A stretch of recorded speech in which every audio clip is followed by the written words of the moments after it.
hello.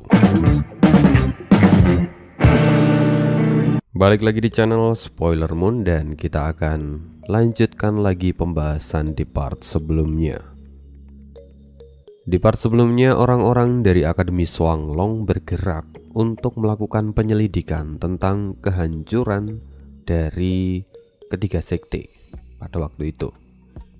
Tapi mereka tidak bisa menemukan apapun ataupun menemukan pelakunya. Ya, semua itu karena Zovan benar-benar membersihkan tempat kejadian. Dia melahap semua tubuh dari orang-orang itu untuk menjadi material kultivasinya. Ya, kisah lengkapnya kalau misalnya kalian penasaran bisa didengarkan lagi di part sebelumnya.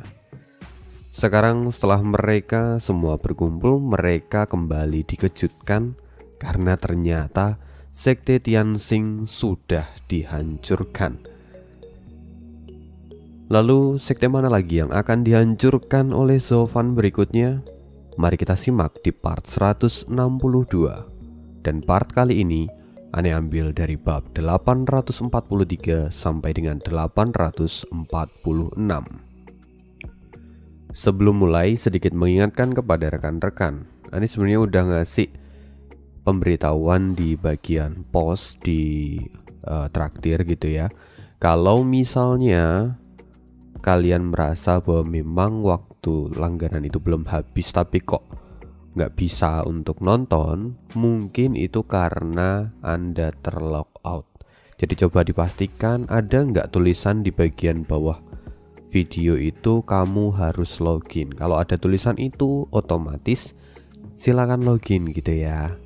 Jadi ya biar kalian juga ndak rugi kalau misalnya bolak-balik nyawer Mimin ya. Kalau Mimin mah seneng banget gitu. Tapi ya itu. Jadi kalau misalnya ada yang mengalami hal serupa, seperti kalau misalnya bingung ada tuh fotonya di posan nih buat gitu.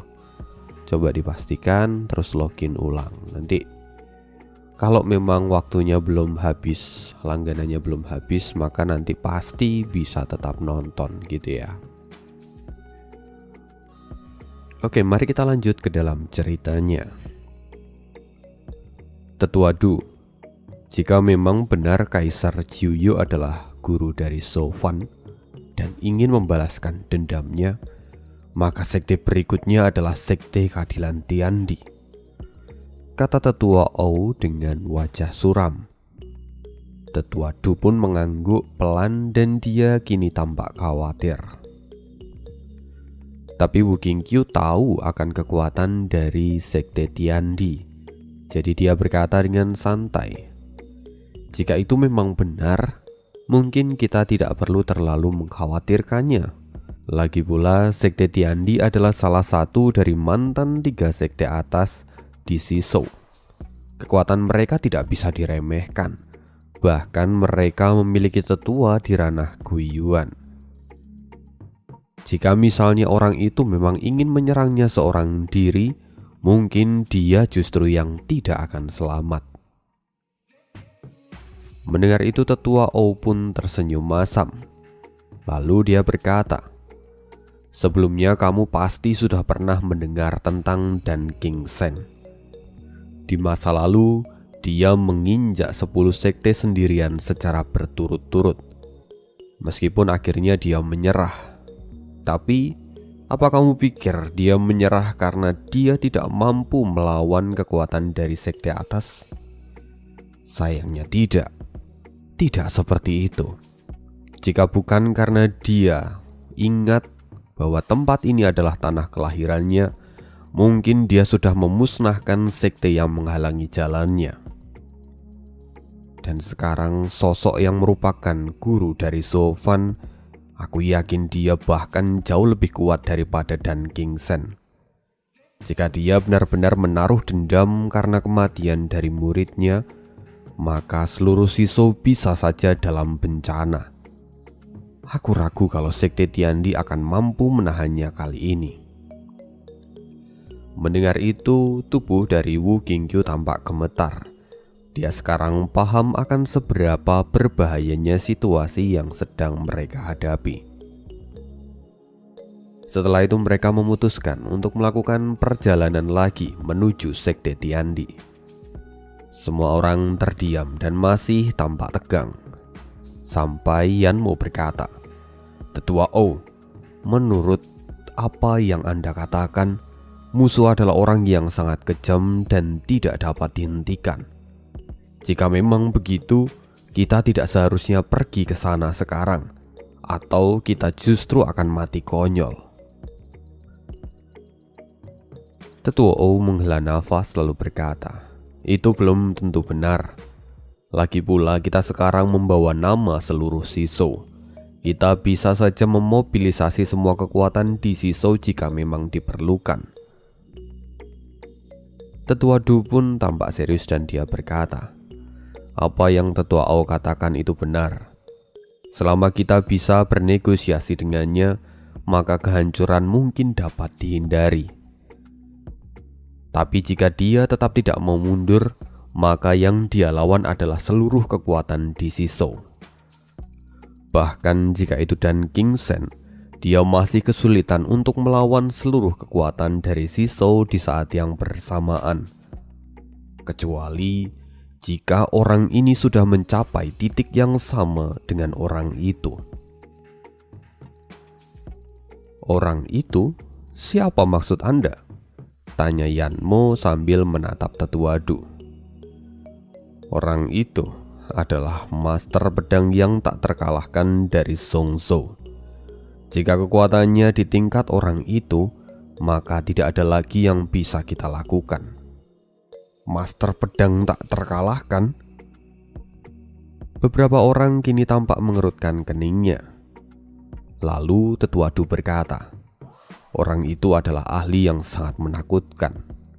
Jika bukan karena keempat wilayah benua bekerja sama untuk membentuk aliansi, tidak ada yang bisa menahannya. Bahkan dikabarkan dia bisa menjatuhkan sebuah wilayah dengan kekuatannya sendiri. Dia adalah orang yang tidak terkalahkan di seluruh daratan ini, dan tidak ada yang bisa menandinginya. Karena itulah dia mendapatkan julukan Master Pedang yang tak terkalahkan." Yelin tampak bersemangat ketika mendengar ini. Dia sebelumnya memang sudah pernah mendengar desas-desus tentang orang ini. Dia telah mencapai puncak ranah Guyuan, dan jika bukan karena penghalang di dunia bawah ini, dia pasti sudah mengalami terobosan ke ranah yang jauh lebih tinggi. Sungguh dia adalah seorang pria yang layak untuk dihormati. Kini waktu terus berjalan, dan mereka sudah melakukan perjalanan untuk waktu yang lama. "Lihat, kita sudah hampir sampai di Sekte Tiandi," kata Tetua Du sambil menuju ke arah pegunungan. "Semuanya percepat langkah kali." Boom! Sebelum mereka melangkah lebih jauh, ledakan besar seperti melahap seluruh gunung. Ledakannya sudah seperti ledakan dari bom atom, dan udara panas menyebar ke segala arah. Penampakan dari ledakan ini sangat mirip dengan ledakan saat Yelin menghancurkan orang-orang dari Sekte Tiandi sebelumnya. Hanya saja daya ledak yang ini jauh lebih kuat lagi, seolah-olah ledakan itu ingin menghancurkan dunia. Gelombang panas segera menyebar dan Tetua Du langsung berteriak, "Lindungi para murid!" Mereka segera membentuk segel di tangan mereka dan pelindung terbentuk di depan mereka. Tapi energi yang mengerikan itu menyapu mereka. Bahkan barir yang dibuat oleh ketiga tetua pun hancur seketika. Ketiganya langsung terpental dan memuntahkan darah dari mulut mereka. Sedangkan para murid, mereka pun tidak bisa menahannya. Mereka ikut terpental dan langsung tidak sadarkan diri. Untung saja, dampak serangan itu sedikit ternetralisir oleh kekuatan dari para tetua. Jika tidak, mungkin mereka tidak ada yang selamat. Kini semua orang yang ada di situ pingsan, dan waktu pun bergulir. Setelah 1 jam berlalu, Akhirnya mereka mulai sadarkan diri. Dan saat mereka melihat ke arah gunung yang ada di depan mereka, semuanya benar-benar terkejut. Lantaran gunung yang sebelumnya sangat megah, kini telah berubah menjadi kawah besar. Ledakan itu sangat mengerikan dan menghancurkan semuanya. Api emas tampak membakar di seluruh tempat itu. Tetua Du tidak bisa menahan ngeri di hatinya. Dia tampak ketakutan dan berkata, "Sebenarnya apa yang terjadi di sini? Kenapa semuanya hancur dalam sekejap mata?" Aku tidak tahu. Kekuatan ini sungguh mengerikan. Padahal kita masih berada cukup jauh dari pusat ledakan, tapi terkena dampak sampai seperti ini. Lantas bagaimana mereka yang ada di sana? Bahkan ahli di ranah Guiyuan pun tidak akan bisa menahan serangan itu, kata tetua Ou, dan tubuhnya pun kini tampak gemetaran. Cucu baru saja bangun, tapi dia segera berlari dengan air mata yang mengalir di pelupuk matanya. "Sofan, Sofan." "King Chen, tenangkan dirimu. Apa yang terjadi?" tanya Wu Qingqiu. Cucu kemudian menjawab, "Pada hari itu ledakan besar juga terjadi. Aku tidak pernah melupakan sensasi ini sebelumnya. Itu pasti dia." Mendengar itu para tetua tampak terkejut dan saling memandang satu sama lain. Wu Qingqiu pun merasa heran dan dia punya perasaan yang sangat familiar dengan kekuatan ini. Dia ingat bahwa kekuatan ini sangat mirip dengan kekuatan yang dimiliki oleh Yelin. Karena itu dia kemudian menoleh dan bertanya, "Junior, bukankah api ini sangat mirip dengan api emas milikmu?" "Senior, apa kamu ingin membunuhku dengan melemparkan tuduhan itu? Api ini jelas jauh lebih kuat daripada api yang kumiliki. Dan jika aku memiliki api sekuat ini, maka aku tidak akan kalah di dalam turnamen naga ganda." "Kamu benar juga," kata Wu Qingqiu sambil menghela nafas. Meskipun ada sedikit kecurigaan di dalam dirinya, tapi fakta yang dikatakan oleh Yelin itu tidaklah salah. Walaupun sebenarnya Yelin memang tahu siapa dalang dari semua ini. Tidak lain semua itu dilakukan oleh Sofan. Dia menggunakan Long Jindan yang diberikan oleh Long Zhu sebelumnya. Hanya saja menggunakan barang seberharga itu di sini, bukankah itu adalah sebuah hal yang sia-sia? Yelin tampak mengerutkan keningnya. Tapi apa yang bisa dia lakukan? Semuanya sudah terjadi. Karena itu Yelin hanya bisa menghela nafas panjang dan tidak lagi menggerutu. Setelah itu para tetua memberi komando supaya mereka semua pergi ke pusat ledakan. Mereka tetap harus memeriksa apa yang sebenarnya terjadi di sana. Di sisi lain, kini Sofan tampak berjalan dengan senyuman jahat di wajahnya. Tidak kusangka bahwa Long Jindan ini benar-benar mudah untuk digunakan. Setelah aku masuk ke dalam penghalang, aku hanya melemparkannya dan semua langsung hancur ditelan ledakan ini. Tidak peduli berapa banyak pun ahli di ranah Soul Fusion ataupun ahli di ranah Guiyuan, semuanya musnah tak bersisa. Jujur saja dari semua balas dendam yang pernah dilakukan Sofan, mungkin balas dendam inilah yang paling santai. Dia hampir tidak melakukan apapun dan semuanya beres. Meskipun pada akhirnya dia sadar bahwa ini adalah sebuah pemborosan, karena pada akhirnya dia harus membuang harta yang begitu berharga. Tapi itu memang layak untuk dicoba, karena setidaknya dia harus mengetahui kekuatan dari semua bola-bola yang ia miliki. Setelah menyelesaikan semuanya, Sofan kemudian berjalan keluar dan berniat untuk meninggalkan tempat itu.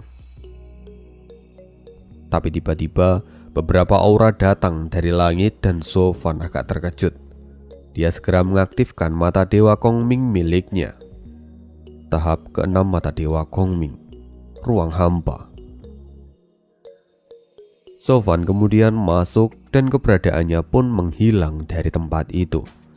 Dia seperti berada di dalam ruangan lain, tapi dia bisa melihat ataupun mendengar segala sesuatu yang terjadi di luar. Setelah itu beberapa sosok itu datang, dan para tetua dari sekte Swanglong melihat ke sekeliling. Mereka bisa melihat bahwa api emas masih menyala di mana-mana. Sungguh itu kalau misalnya dilihat seperti wujud dari neraka. Nenek beruang, siapa sebenarnya yang bisa melakukan semua ini? Kata tetua O dengan wajah suram. Tetua Du pun tampak geram dan dia berkata, benar-benar seluruh sekte Tiandi dihancurkan dalam sekejap. Apakah ini benar-benar adalah kekuatan dari Kaisar Jiuyo? Dari dalam ruang hampa, Sofan mendengar semua itu dan wajahnya tampak terkejut. Dia tidak menyangka bahwa akan ada orang yang mengetahui nama ini. Tapi di sisi lain Sofan juga merasa ini adalah sebuah keberuntungan. Jika memang mereka menganggap semua ini adalah ulah dari Kaisar Jiuyo, maka itu akan menyingkirkan segala kecurigaan tentang dirinya, termasuk kemungkinan bahwa dia masih hidup. Dengan begitu, ini akan menjadi sangat mudah. Dia bisa pergi kemanapun tanpa diganggu oleh siapapun. Jika ini sungguh dilakukan oleh Kaisar Jiuyo, maka aku khawatir bahwa master pedang yang tidak terkalahkan pun tidak akan bisa menang darinya, kata tetua O. Tapi mungkin ini tidak hanya dilakukan oleh kekuatannya saja. Mungkin serangan telah mengaktifkan sesuatu yang ada di dalam sekte Tiandi, hingga pada akhirnya itu membuat ledakan seperti ini. Jika tidak, bagaimana bisa semua sekte ini dimusnahkan dalam sekejap? Lagi pula dari semua sekte yang dihancurkan, hanya sekte Tiandi yang berakhir begitu mengenaskan. Aku yakin ada sesuatu di sini, jadi cepat cari petunjuk yang tersisa, kata tetua Du. Mendengar itu semua orang pun mengangguk dan segera melihat sekeliling. Tapi Yelin, dia kemudian berkata, Tetua Du, mungkin ini memang disebabkan oleh kekuatan dari Kaisar Jiuyo. Aku bisa membayangkan betapa kuatnya dia dan juga Gunung Tianmo yang ada di belakangnya.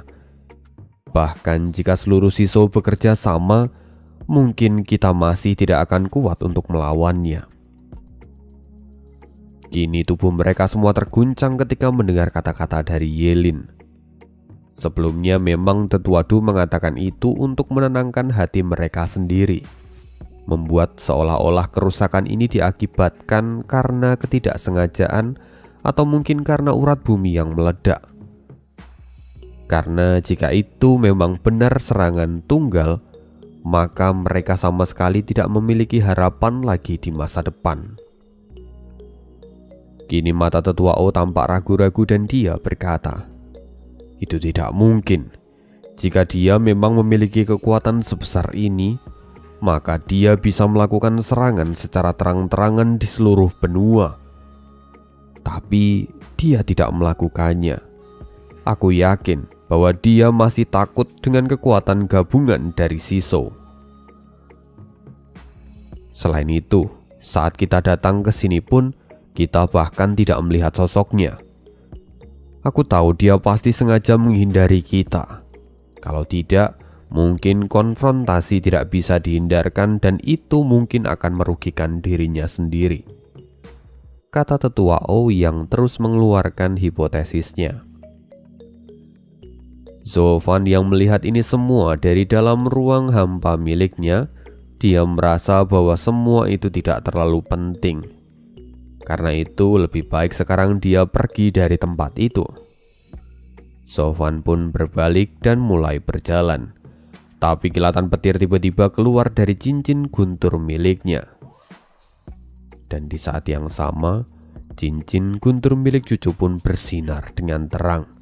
Itu membuat mata cucu terbuka lebar dan segera melihat sekeliling.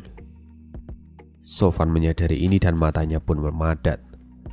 Sial, bagaimana bisa cincin ini saling beresonansi? Padahal sekarang aku berada di dalam ruang hampa yang seharusnya membagi dimensi di antara kami. Tapi cucu kini tampak panik dan matanya mulai berkaca-kaca. Dia kemudian berteriak, "Sofan, kamu tidak mati. Kamu masih di sini kan? Sofan, keluarlah.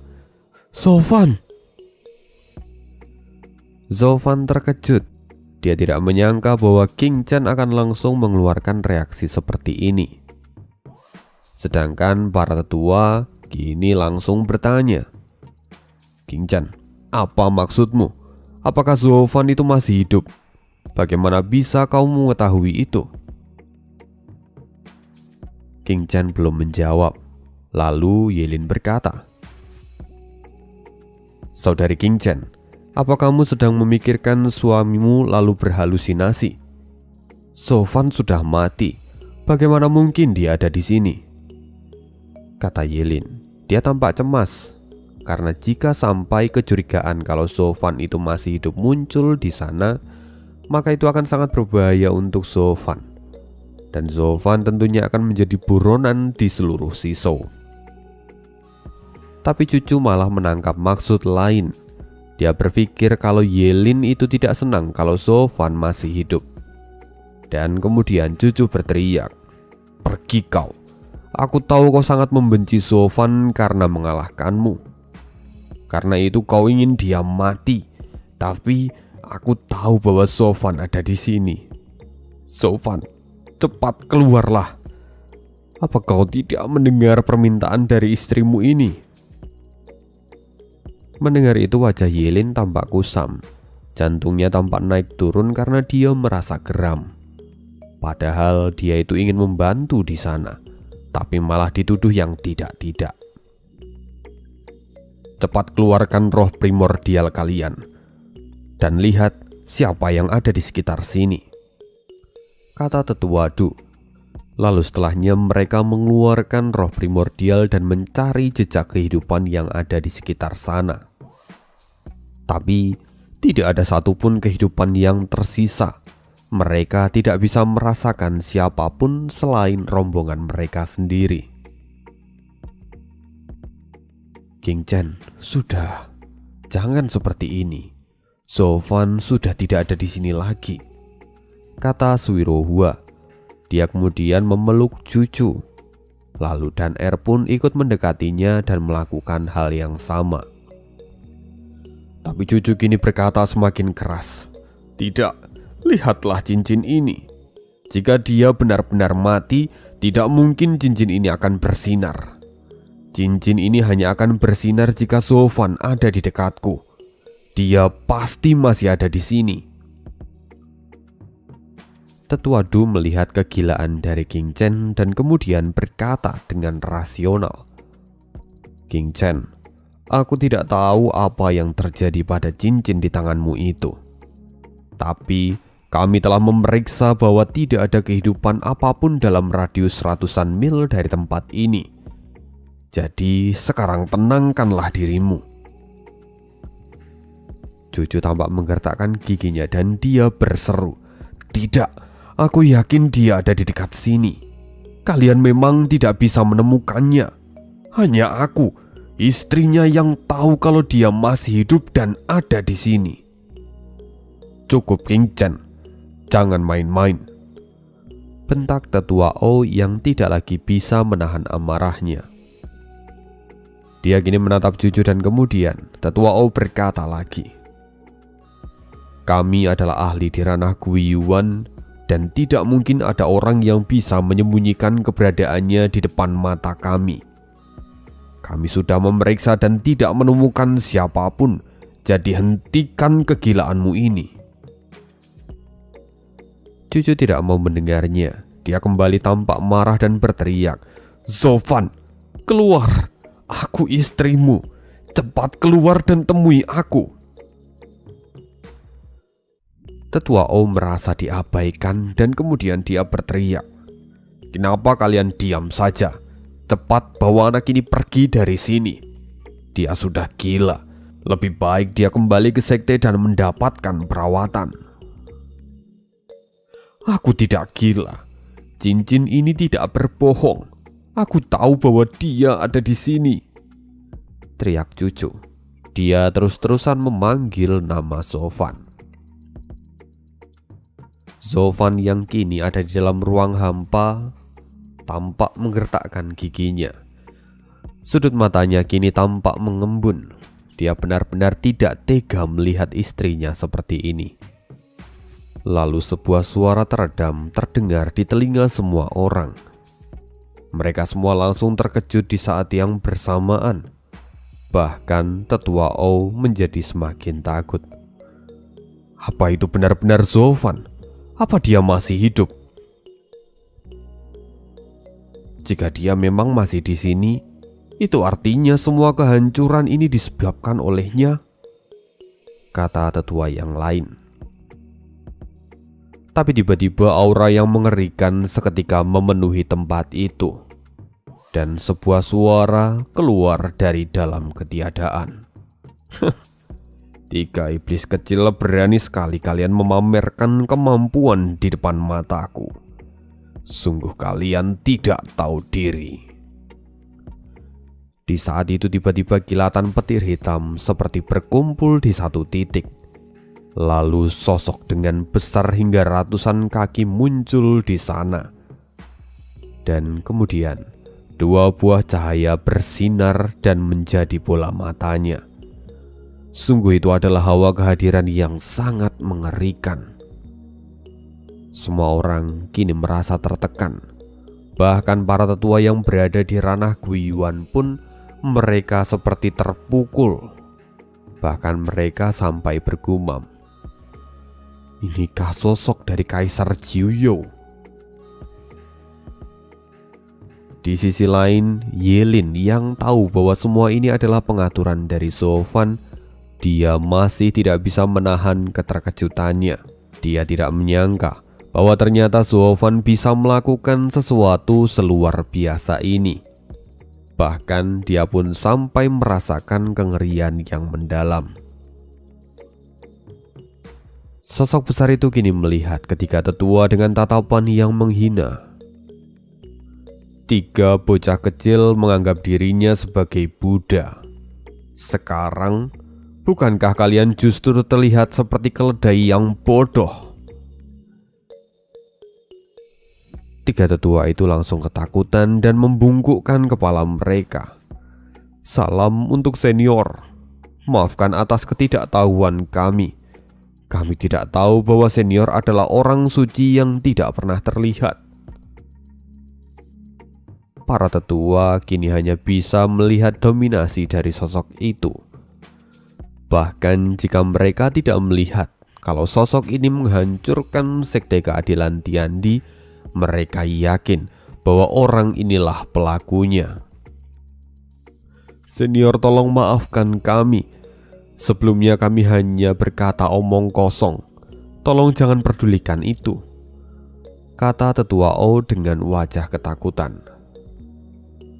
"Rupanya kalian adalah 3 orang tua yang tidak punya nyali. Padahal sebelumnya kalian bahkan tidak ragu membentak gadis kecil saat dia menentang ucapan kalian. Sungguh sangat menyedihkan. Jika kalian sudah ada selama 300.000 tahun, mungkin aku sudah melenyapkan kalian," kata sosok itu, atau kata Zovan. Ya sama aja, yang ngomong 1 orang kok. Mendengar ini, ketiga tetua langsung gemetar ketakutan. 300.000 tahun? Bahkan seluruh sekte di Shisou itu hanya memiliki catatan selama 10.000 tahun. Tapi sosok ini sudah hidup selama 300.000 tahun. Mereka kini menyadari betapa kecilnya mereka. Bahkan jika di sana sekarang ada master pedang tak terkalahkan pun, dia akan lari terkencing-kencing ketika mendengar semua ini. Sekarang ketika tetua menyadari kenapa sosok ini bisa menjadi begitu sombong. Karena dalam 300.000 tahun, dia pasti sudah mencapai pencerahan tertinggi. Bahkan alam guyuan pun bukan lagi ranahnya. Kini ketika tetua menundukkan kepala mereka dan tidak lagi berani bicara. Sosok besar itu kini mengalihkan pandangannya. Dia kemudian menjentikkan jarinya dan segera cincin guntur muncul di tangan cucu. King Chen, akan kupanggil kamu seperti itu. Jadi apakah cincin itu yang sedang kamu cari? Cucu melihat cincin yang jatuh ke tangannya dan matanya pun langsung berkaca-kaca. Tidak mungkin. Ini milik Sofan. Bagaimana bisa? Sosok itu kemudian berkata, King Chen, lupakan dia. Dia sudah mati dan dia sudah tidak bisa kembali lagi. Mendengar itu tubuh cucu roboh. Dia seperti kehilangan semua tenaga dan mulai menangis. Sofan yang masih ada di dalam persembunyiannya tampak menggertakkan giginya. Dia sejujurnya tidak tega melihat gadis yang ia cintai seperti ini. Tapi hanya ini jalan yang bisa dia ambil. Jalan yang membuat cucu tetap aman. Dia tidak bisa mundur lagi. Setelahnya sosok bayangan besar itu kembali berkata, 300.000 tahun yang lalu aku mendirikan Gunung Tianmu. Aku menguasai seluruh dunia dan tidak ada yang bisa menandinginya. Tapi setelah 200.000 tahun berlalu, aku mulai merasa bosan dan kemudian membubarkannya. Aku memutuskan untuk fokus menjelajahi jalan surga. Dan sejak saat itu, Gunung Tianmu hilang dari daratan. Dan setelah itu aku memulai pelatihanku. Namun sesekali aku akan keluar dan melihat bakat dari orang yang ada di dunia. Aku akan merekrut murid yang memenuhi syarat untuk kultivasiku. Dan yang terakhir, Sofan adalah orang yang kutemukan. Dia menjadi murid dari orang tua ini. Para muridku sesungguhnya tidak berjalan di dunia fana ini. Mereka semua mengalami pengasingan masing-masing kecuali Sofan. Sebelumnya kemampuan dari Sofan masih sangat dangkal dan dia masih harus melatih dirinya sendiri. Meski aku sudah memberikan beberapa kemampuan, ternyata dia masih belum bisa menggunakannya secara maksimal. Akhirnya, karena kurang cakapnya dia disergap dan menemui ajalnya. Ini adalah takdir dan kemalangannya. Sungguh sangat sayang sekali. Kini ketika tetua mendengarkan itu dan dahi mereka tampak dipenuhi dengan keringat dingin. Mereka tidak tahu apa yang harus mereka lakukan. Apalagi dengan background soal cerita 300.000 tahun yang lalu. Itu sungguh adalah sebuah rahasia dunia yang tidak diketahui oleh siapapun. Apalagi jika para murid dari sosok ini dikirim untuk menyelesaikan urusannya, maka seluruh siswa akan lenyap dalam sekejap. Membayangkan semua ini mereka bertiga menjadi sangat ketakutan. Senior, di hari itu aku merasakan ledakan yang sama. Apakah senior juga yang melakukan itu? Kata cucu tiba-tiba sambil menatap sosok besar itu. Sosok itu pun mengangguk dan berkata, benar, akulah yang melakukannya. Aku menjentikkan jariku dan memusnahkan mereka semua. Kini mereka membayangkan bahwa dengan satu jentikan jari saja, lebih dari 800 mil daratan hancur seketika. Para tetua yang mengetahui kejadian ini tampak semakin khawatir. Tapi Yelin, dia yang melakukan semua itu hanya bisa terdiam. Dia tidak mungkin mengungkapkan kebenarannya. Lagi pula ini sudah menjadi bagian dari skenario yang Sofan buat saat ini. Yelin hanya bisa menahan tawa di dalam hatinya. Lalu bagaimana dengan Sofan? Mati. Mati? Tubuh Juju terguncang. Wajahnya menjadi sangat pucat karena sedih. Melihat ini hampir Sofan melompat keluar lagi. Dia mengepalkan tinjunya erat-erat dan pada akhirnya dia terpaksa untuk membuat kebohongan besar ini. Semuanya demi menyelamatkan Juju. Tapi jujur, melihat istrinya seperti ini, dia seperti dihujani oleh ribuan jarum. Sofan kini hanya bisa menggertakkan giginya, lalu dia berkata lagi, "Ketika aku datang, Sofan sudah mati. Hanya tulang-tulangnya yang tersisa. Karena itu aku mengambilnya dan kemudian melenyapkan semua orang yang ada di sana. Setelah aku memusnahkan semuanya, aku membawa tulang dari muridku kembali dan memakamkannya di Gunung Tianmo. Setelah memberinya peristirahatan, aku kembali. Aku menuntut balas untuk muridku. Karena itu, 4 sekte di Shisho yang telah berani menyentuhnya aku musnahkan. Tapi setidaknya kalian harus bersyukur. Jika aku belum mendapatkan pencerahanku, maka seluruh Shisho pasti sudah kuhancurkan. Sekarang aku hanya menghancurkan ke-4 sekte ini saja sebagai tanda." Kembali ketiga tetua menundukkan kepala mereka dan mereka tampak ketakutan. Mereka bahkan mulai mengutuk ke-4 sekte yang telah berani memprovokasi dewa.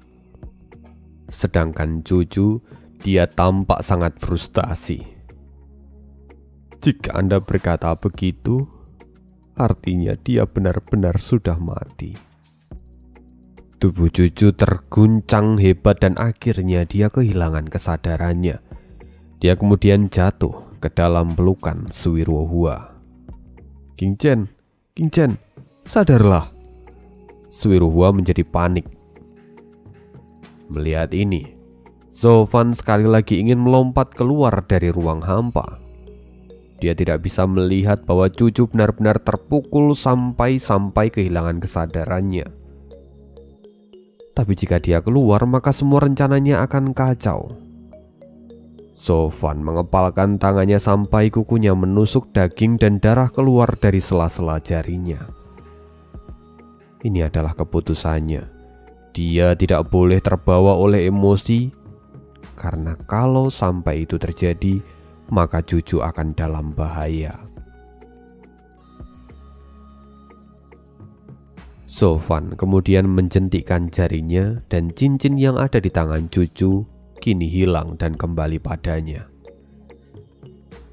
Lalu dengan suara dingin dari sosok besar itu, Sofan berkata, "Dengarkan aku, gadis kecil ini adalah istri dari muridku. Karena itu aku menganggapnya sebagai menantu dari Gunung Tianmoku. Jadi perlakukan dia dengan baik."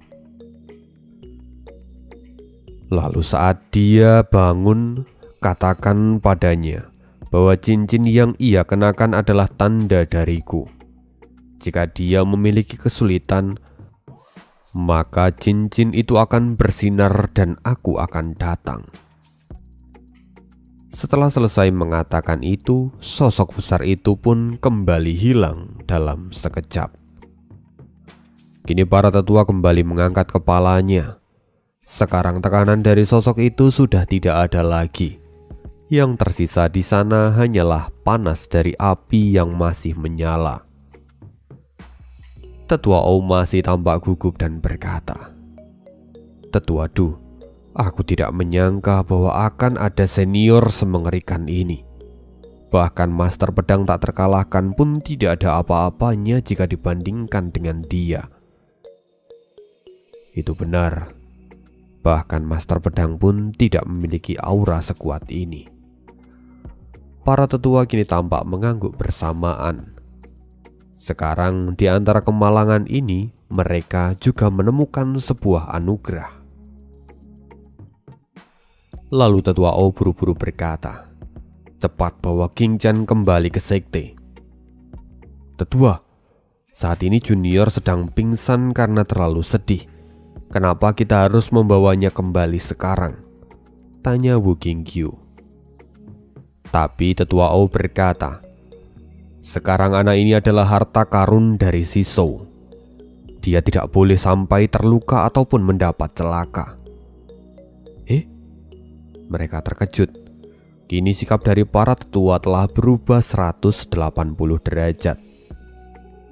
Tetua O bisa mengerti kebingungan dari mereka, lalu dia berkata, "Apa kamu tuli? Sebelumnya senior telah mengatakan kalau King Chen adalah menantu dari Gunung Tianmo. Jika terjadi sesuatu padanya, maka seluruh Sisou bisa musnah dalam sekejap.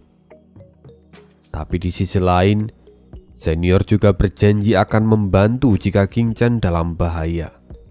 Maka ini juga akan menjadi kesempatan untuk kita agar terbebas dari Master Pedang dari wilayah Songzhou." Sekarang semua orang akhirnya memahami skema ini dan segera mengangguk. Mereka kini bersiap-siap untuk pergi. Tapi Yelin masih tampak berpikir untuk sesaat dan kemudian berkata, "Tetua, keempat sekte yang dihancurkan adalah dalang dari kematian Sofan. Tapi sekte pengendali binatang tidak termasuk dalam keempat sekte itu. Jadi kenapa mereka juga dimusnahkan?" "Siapa yang peduli? Mungkin mereka hanya bonus sebagai pelajaran untuk kita," kata tetua O dengan acuh tak acuh. Tetua Du pun mengangguk dan berkata, "Bukankah kamu sendiri sudah melihat keagungan dari Kaisar Jiuyo? Dengan intimidasinya saja kita semua hampir mati. Jadi mustahil untuk menanyakan tentang alasan dari hancurnya sekte pengendali binatang. Maka sudah, kita cukupkan saja masalah ini. Kita akan kembali untuk melapor." Dan setelah mengatakan itu, mereka semua pun bergegas untuk meninggalkan tempat itu. Setelah itu, Sofan akhirnya keluar dari ruang hampa miliknya. Di sana ada sedikit kesedihan di mata Sofan karena dia harus berpisah dengan Juju. Meski pada akhirnya dia tidak punya pilihan lain. "Kakak!" Sebuah seruan kembali terdengar dari kejauhan. Dia adalah Yelin yang tiba-tiba kembali lagi ke tempat itu. "Kakak, kamu sungguh luar biasa. Kamu benar-benar membuat semua orang ketakutan. Aku bahkan mengira kalau itu adalah Kaisar Jiuyo yang asli." Sofan menoleh dan mengerutkan keningnya. "Kenapa kau kembali?" "Hehehe, aku masih bingung akan beberapa hal. Jadi aku kembali untuk memastikannya sendiri." "Kakak, bisakah kamu memberiku sedikit penjelasan tentang apa yang kamu lakukan tadi?" "Tidak tertarik," kata Sofan dengan acuh tak acuh. "Kak, ayolah. Aku sudah membawa kakak ipar untuk datang kemari. Setidaknya kamu bisa melihatnya sebelum kamu melakukan perjalanan panjang. Bukankah kamu setidaknya menunjukkan sedikit rasa terima kasihmu padaku?" kata Yelin dengan penuh harapan di matanya. Mendengar itu, Sofan hanya bisa menghela nafas dan berkata, "Katakan apa yang ingin kau ketahui." Sebenarnya bagaimana caramu untuk membuat sosok besar yang begitu mendominasi? Bagaimana bisa tekanannya begitu mengerikan? Bahkan para tetua yang berada di ranah Guiyuan pun sampai begitu tertekan." Sofan pun menghela nafas dan dia berkata, "Itu sangat mudah. Aku hanya membuat bayangan dari api petir hitam milikku. Auranya saja itu sudah sangat menekan. Lalu sebagai finishing aku menambahkan Long Jindan dan menjadikannya sebagai bola mata. Dengan begitu, sosok yang agung tercipta dan mereka pasti akan mengira bahwa itu benar-benar Kaisar Jiuyo. Kakak memang luar biasa. Kau bisa membuat perhitungan sedetail itu. Kamu sungguh sangat cerdik, kata Yilin dengan mata terkagum-kagum. Sofan melihatnya dan kembali menghela nafas panjang. Setelahnya Sofan berbalik dan berkata, setelah ini aku akan meninggalkan Shishou. Kamu tetaplah berada di sekte Shuanglong dan jaga King Chan untukku. Kakak tidak perlu khawatir. Aku akan memastikan bahwa kakak ipar pasti akan baik-baik saja, kata Yilin dengan penuh rasa percaya diri. Mendengar itu Sofan menyeringai. Lalu kemudian dia kembali menghilang di dalam lautan api emas yang masih menyala. Dan sekian bonusan untuk hari ini. See you di next video. Bye.